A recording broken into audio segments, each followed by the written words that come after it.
అందరికీ నమస్కారం.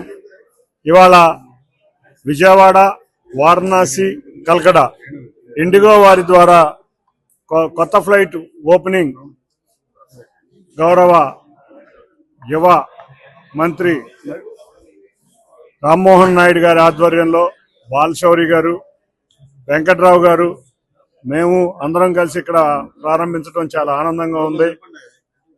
వారణాసి మొదటి రోజే సుమారు 130 ప్యాసింజర్స్ తో ఈ ఫ్లైట్ బయలుదేరుతుందంటే విజయవాడకు ఉన్న పొటెన్షియల్ మనకు అర్థమవుతుంది. త్వరలో మేము కూడా కొచ్చినికి కూడా ఫ్లైట్ వేయాలని కోరటం జరిగింది.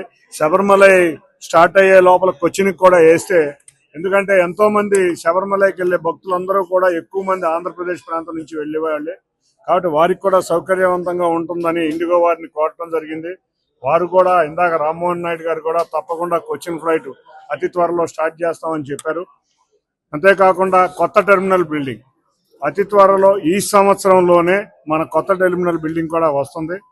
ఆ బిల్డింగ్ కూడా ప్రారంభమైతే మరిన్ని కనెక్టివిటీలు వచ్చే విధంగా విజయవాడ ఎయిర్పోర్ట్ ముందుకు వెళ్ళబోతుందని తెలియజేసుకుంటూ, ఇటువంటి చక్కటి ఫ్లైట్స్ ఇస్తా ఈ ఎయిర్పోర్ట్ ని బ్రహ్మాండంగా డెవలప్ చేస్తా, ఎప్పటికప్పుడు నిరంతరం కూడా ఈ ఎయిర్పోర్ట్ గురించి, ఈ ఎయిర్పోర్ట్ ని తీసుకురావాలని ఆలోచిస్తున్న గౌరవ ముఖ్యమంత్రి నారా చంద్రబాబు నాయుడు గారికి, పవన్ కళ్యాణ్ గారికి, అన్నిటికన్నా ముఖ్యంగా మన రామ్మోహన్ నాయుడు గారికి, civil aviation minister Rammohan Naidu గారికి, బాలశౌరి గారికి, యార్లగడ్డ వెంకట్రావు గారికి ధన్యవాదాలు.